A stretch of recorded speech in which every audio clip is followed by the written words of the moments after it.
हमें ये समझना है अराउंड 10 से 15% कपल्स को इनफर्टिलिटी होती है, लेकिन अब हमें ये दिख रहा है कि ये बहुत राइजिंग ट्रेंड है।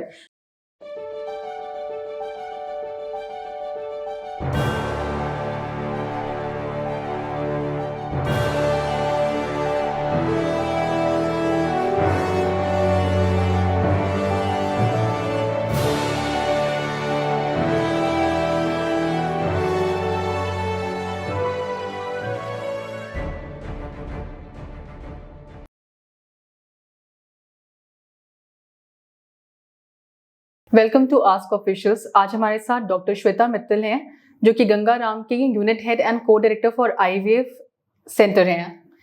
मैम से आज हम बात करेंगे रिगार्डिंग वुमेन हेल्थ के बारे में और इंक्रीजिंग फर्टिलिटी इश्यूज के बारे में कि इनफर्टिलिटी क्यों हो रही है आजकल। मैम देखिए, इनफर्टिलिटी तो हमेशा से थी। हमें ये समझना है अराउंड 10 से 15% कपल्स को इनफर्टिलिटी होती है, लेकिन अब हमें ये दिख रहा है कि ये बहुत राइजिंग ट्रेंड है जो इनफर्टाइल कपल्स में दिख रहा है। स्पेशली अब हम जैसे सिटीज़ में रहते हैं, अर्बन एरियाज़ में रहते हैं, ज़्यादातर इवन लड़कियां जॉब्स अपने करियर को लेकर काफ़ी चिंतित रहती हैं, तो वो फैमिली जो है बहुत जल्दी नहीं करती, चाहती हैं कि डिले हो, थोड़ा करियर में सेटल हो जाए। ऑल्सो दूसरा कारण है कि हमारे मे बी एनवायरमेंटल पोल्यूशन है, हमारे एवोल्यूशन की प्रॉब्लम है, या पेल्विक इन्फेक्शन की मात्रा ज़्यादा बढ़ गई है, या बॉयज़ में, यंग बॉयज़ या मेन में मेल इनफर्टिलिटी का जो इंसिडेंस है वो डेफिनेटली बढ़ गया है।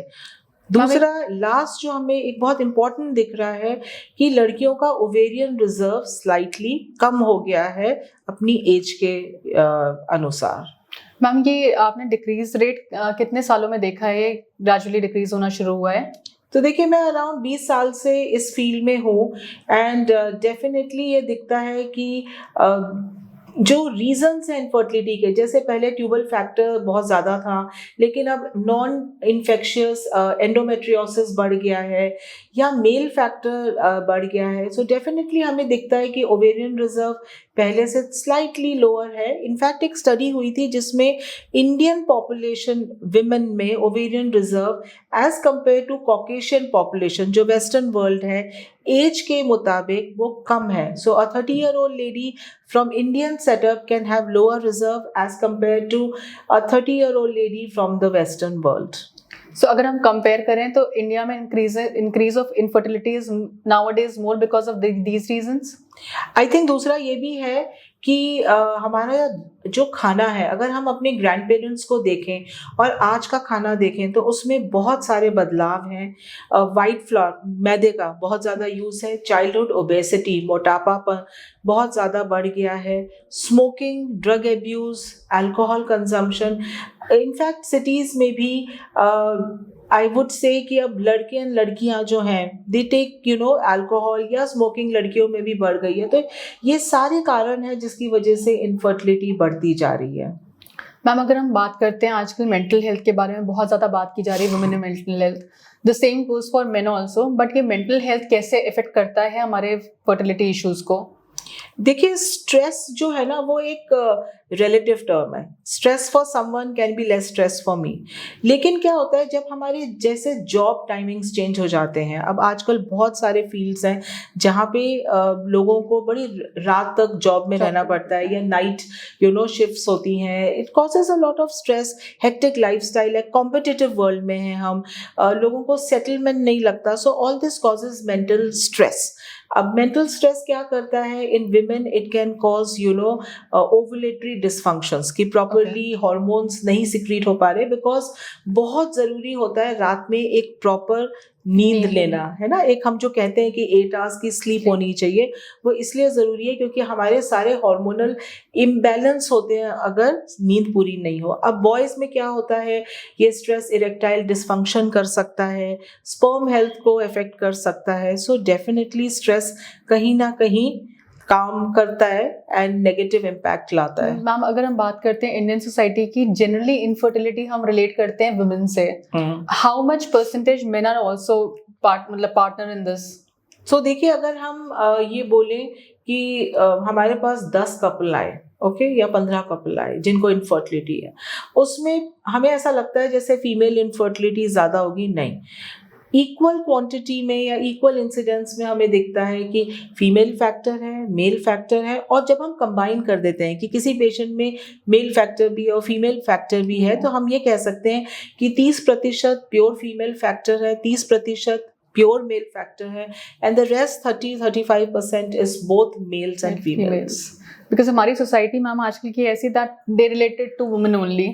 आजकल अब थोड़ा सा हम ग्रेजुअली इंक्रीज हो रहे हैं, हमारे पास नॉलेज आ रही है, देन वी आर अंडरस्टैंडिंग कि they can relate to both the partners, male and female. In fact बहुत इंपॉर्टेंट होता है कि जब हमारे पास कपल आता है तो जो हम पहला टेस्ट कराते हैं, दो हम मेल एंड फीमेल पार्टनर को दोनों को साथ में ही इन्वेस्टिगेट कराते हैं, लेकिन हम लोग सीमेन एनालिसिस आज भी पहले लिखते हैं, बिकॉज ये एक ऐसा टेस्ट है जो आसानी से हो सकता है और वो इक्वल कंट्रीब्यूट कर रहा है इनफर्टिलिटी में। मैम जैसे अभी वी आर क्वाइट एजुकेटेड, जो लोग अनएजुकेटेड क्लास है उनमें भी ये प्रॉब्लम्स बहुत आती होंगी रिलेटेड टू आईवीएफ। सो इसको डिटेक्ट वो कब कर पाते हैं, जब काफी लेट एज हो जाती है या टाइम भी आते हैं? रूरल पॉपुलेशन में भी इनफर्टिलिटी के कारण तो लगभग सेम रहेंगे। पेल्विक इन्फेक्शंस हो सकते हैं। इनफैक्ट अगर हम अपने गांव में जाएं तो वहाँ बड़ी सारी लेडीज बीड़ी स्मोकर्स भी होती हैं, तो वहाँ पे भी इनफर्टिलिटी है। डिटेक्ट करने का तरीका, उनके पास रिसोर्सेज कम है। ऑफ कोर्स सिटीज़ में ज़्यादा रिसोर्सेज हैं, लेकिन वो अपने पास के डिस्ट्रिक्ट हॉस्पिटल्स में जा सकते हैं। इनफैक्ट हमारी यही कोशिश अब रहती है कि हम लोग बहुत सारे रीच आउट प्रोग्राम्स करें कि हमारे पेशेंट्स को ये जानकारी मिले कि हमें कब डॉक्टर के पास पहुंचना है। जैसे उम्र, अगर फीमेल एज की, हम महिला की उम्र 35 साल से कम है और उनकी मेंस्ट्रुअल साइकिल बिल्कुल ठीक आती है, मंथली पीरियड्स ठीक आते हैं, तो कपल 1 साल ट्राई करें अगर मेल में भी कोई प्रॉब्लम नहीं है। और अगर फीमेल पार्टनर की उम्र 35 साल से ज़्यादा है तो वे 6 महीने में ही पहुँचें कि भाई क्या कारण है जिसकी वजह से प्रेगनेंसी नहीं हो पा रही। मैम आजकल हम बहुत ज़्यादा सुनते हैं पोस्टपार्टम डिप्रेशन के बारे में, बहुत सारे लोगों को नहीं होता है। Lot of ladies unlike me, मैंने नहीं फेस किया, तो I can not understand basically ये होता क्या है। सो पोस्टपार्टम डिप्रेशन मैं ये नहीं कहूँगी कि ज़्यादातर लेडीज़ को होगा, लेकिन बहुत इम्पॉर्टेंट है कि अगर किसी लेडी को हो रहा है तो वो राइट टाइम पे डायग्नोस हो। नहीं तो नॉर्मली क्या होता था, पहले ये बोल देते थे कि इनको तो कोई मेंटल प्रॉब्लम हो रही है। नो, इट्स एन आइडेंटिटी जिसमें डिलीवरी के बाद ड्यू टू हार्मोनल इम्बैलेंस माँ की ज़िंदगी में, लेडी की ज़िंदगी में बहुत से बदलाव आ गए हैं, तो वो चाहती हैं, वो उनको सडनली लगता है कि एक बेबी हो गया, उसको कैसे हैंडल करना है। उनकी स्लीप पैटर्न बदल गई है, एंड प्लस उनके हार्मोनल चेंजेस हो गए हैं डिलीवरी के बाद। So it is very important, and ज़रूरत पड़े तो प्रॉपर मेडिकेशन की ज़रूरत होती है which can slowly take care of postpartum depression.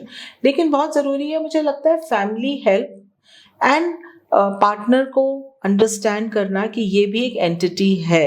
तो अगर किसी पेशेंट के डिलीवरी के बाद मूड स्विंग्स हो रहे हैं या कोई भी बिहेवियर में बदलाव आ रहा है, तो बहुत ज़रूरी है कि उसको कैजुअली नहीं लें, उसको प्रॉपरली आइए और कंसल्ट करिए।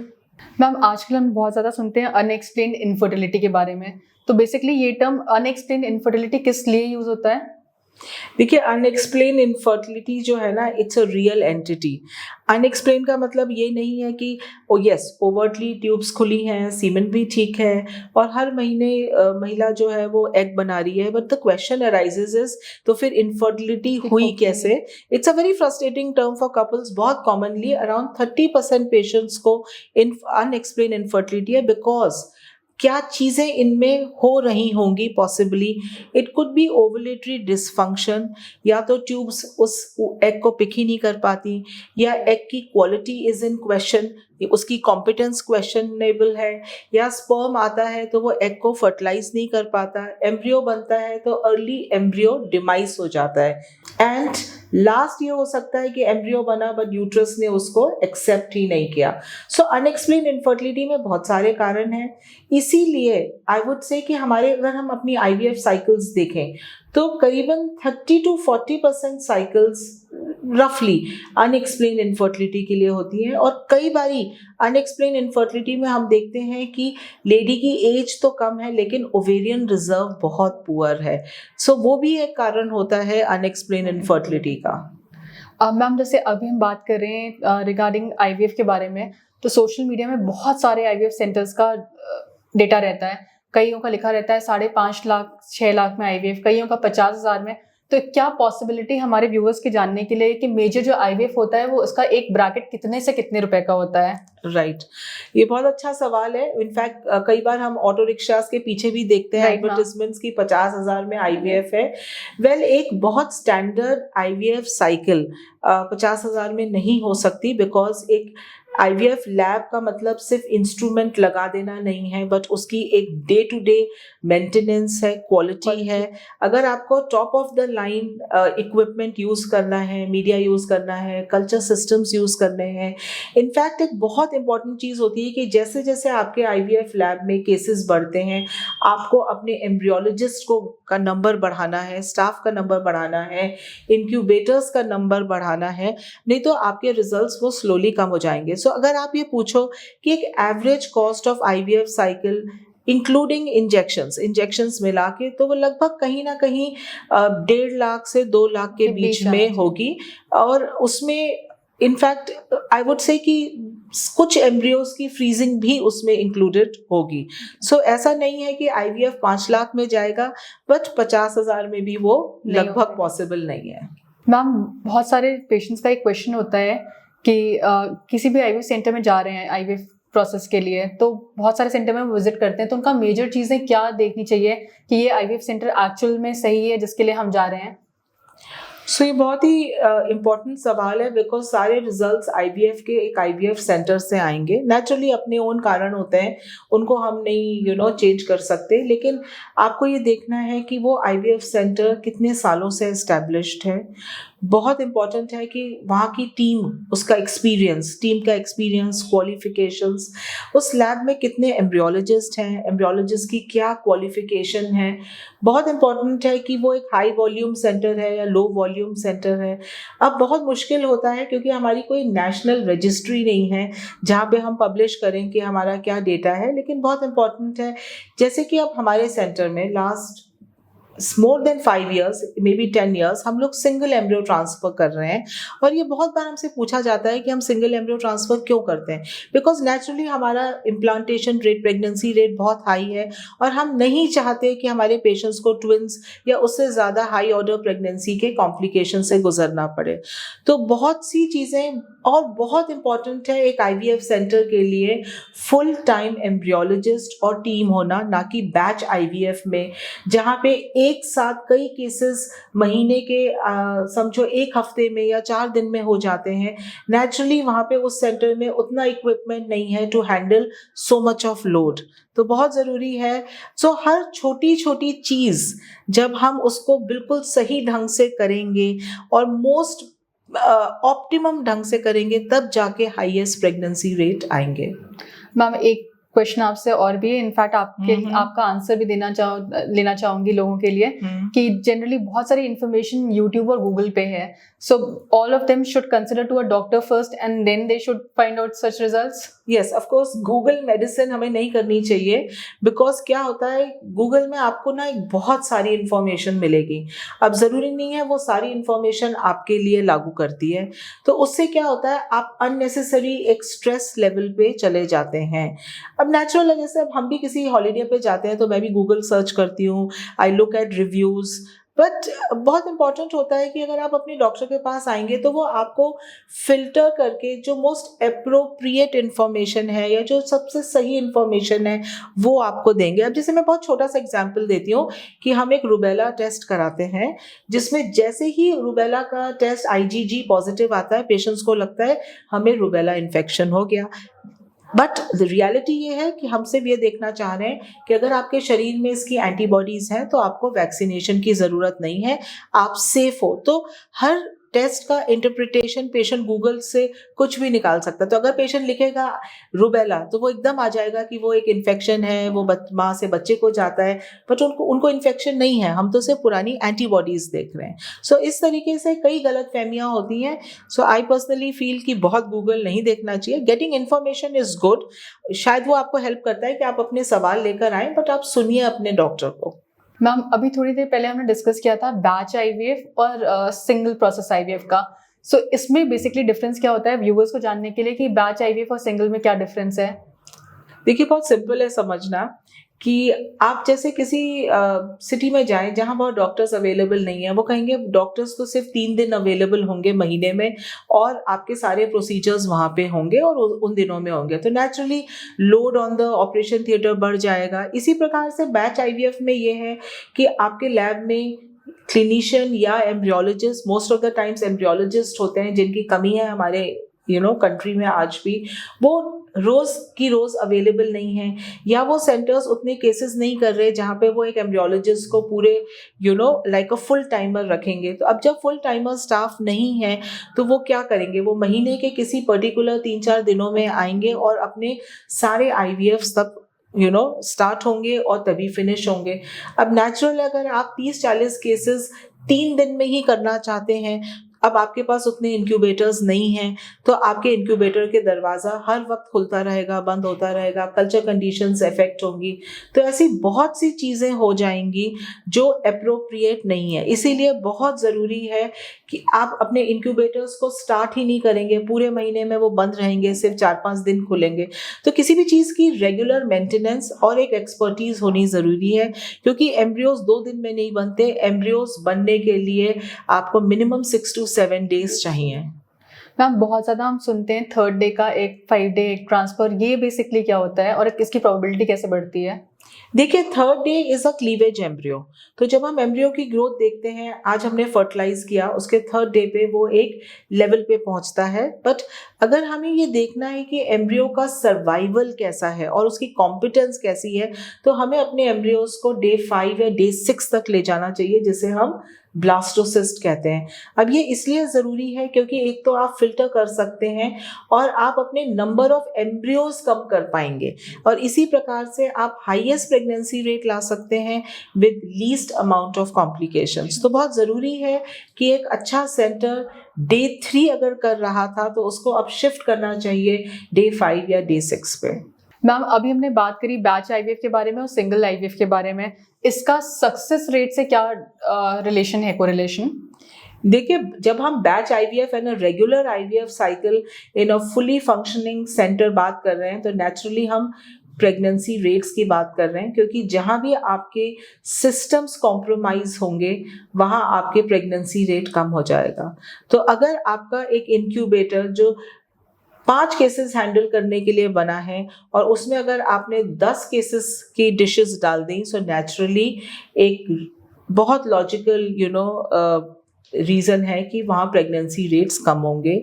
या एक ही मैन पावर है और उसको इतने केसेस हैंडल करने पड़ रहे हैं, so adequate staff, adequate embryologist, adequate equipment as per the number of cases बहुत ज़रूरी है। मैम आजकल हम सुनते हैं बहुत सारे आईवीएफ सेंटर्स में होता है कि उन्होंने 3 एम्ब्रियोज मैक्सिमम डाल दिए और ट्रिपलेट्स होने के चांसेस बढ़ जाते हैं, तो लोगों में फियर ऑफ आईवीएफ भी थोड़ा सा बढ़ गया है कि ट्रिपलेट्स ना हो जाएं।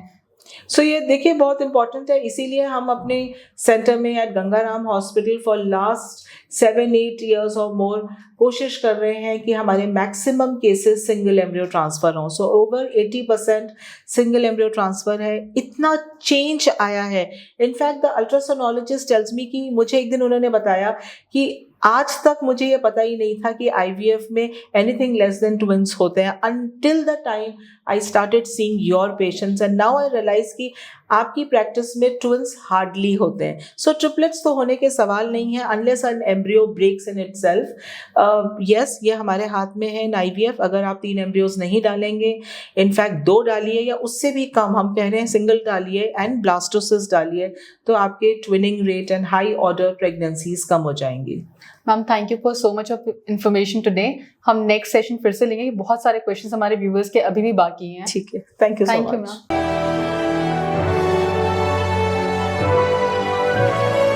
ASKofficials.com